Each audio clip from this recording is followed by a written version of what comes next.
you've ever foolishly signed up for advanced yoga classes to impress a girl, you'll know that an ill-advised bend can have dire consequences. Guitar playing is no different. So when you're starting to bend the strings and really feel it and get the blues in your soul, it's worth thinking about where you're bending to and what is technically allowed, and then how to break the rules to just become a true boss bender. All right, so we're gonna kind of use the G string as an example for this, because the G string is bend city, as far as I'm concerned.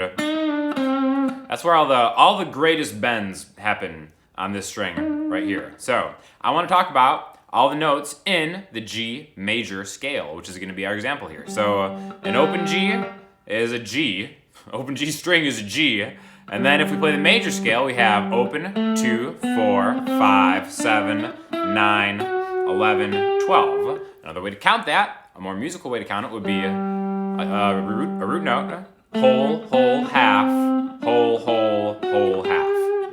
Now for the most part, whenever you're bending a note, there are two intervals that you'll bend it to. Either a half step, 1 fret, or a whole step, 2 frets. Now, let's not talk about step and a half bends. That's for a different time and place and probably a different instructor. But it's worth thinking about which notes are in a key when you're doing a bend, right? So the cool thing about the major scale, or really any minor scale or any mode of it, there are only 2 spots where a half note bend will keep you in the key, right? So just like we did before, there's our first spot between the first, second, third, the third and the fourth note. That's a half step bend that is going to keep you in the key. The next spot is always going to be the note right below the root note, a semitone, a half step down, so the 11th fret to the 12th fret. Now, this is really a good way to start kind of training your ear as far as like what's going to sound good when you're bending something. So I think a great way to do this is to maybe play like the first few notes of the major scale. G, A, B, C. Okay? So really fret that note. Make sure your guitar is somewhat in tune first. Fret the note to hear what that note is going to sound like, a C. Okay? So I'm going to go G, A, B, C. And then I'm going to bend this B to the C. G, A, B. I'm thinking of that note. Right? And then once you get it, just keep going until you hear it, and then try to stop, or either choke it at the top of the bend, or bring it back down.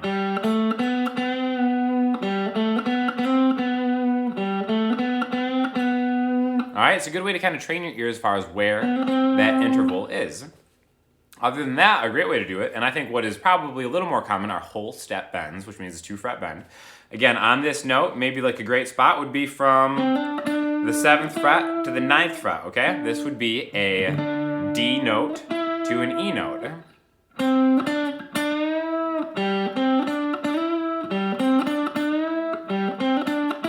And try to make it so you hit an approximation of this note every time with that bend. Now again, you can go farther past it and then it might kind of sound bad, or you can kind of be just shy of it to bend it out of tune. But I think, good bending is having an approximation of where that note is that you're bending to and kind of knowing, which notes are technically available. Now in a lot of different genres, you don't have to even, worry about this so much.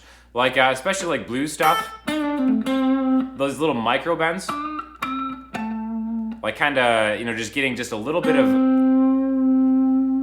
action on a note, I think is totally appropriate, and it sounds really cool because, you're just kind of calling a little bit of attention to a note while maybe not keeping that note perfectly in scale.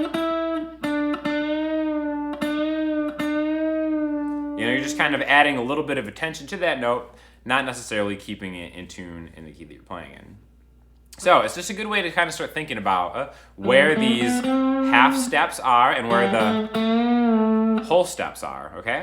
And, it's really just great ear training to kind of like know the difference between a half step bend or a full step bend. And I think really a great way to do it is just taking it on one string and just going for it. Another kind of thing to be thoughtful about is that bending closer to the nut is going to require a little bit more power than bending farther away. And always, again, remember when you are bending any string, you can kind of use all of your fingers on one string to kind of push up instead of just using one and trying to, get it all like that. All these same things apply on an acoustic guitar, although with a thicker gauge of string, it can be a little bit more difficult to do full step bends in certain positions. But again, all that stuff is gonna just, your hand strength is gonna increase over time, and then you'll be bending like a true boss. So definitely just something to kind of keep in mind as far as like where the right notes are to bend. Remember, in any key, there are only 2 half-step bends technically in that key. And again, between the 1, 2, 3, the 3rd and the 4th note, and then the 7th and the root note again. But really, if it sounds good to you, bend it, keep it there. I'm not here to judge. If you have any comments or questions, hit me up in the comment section, Instagram, Twitter, or the website, and I'll talk to you all soon. Thanks a lot.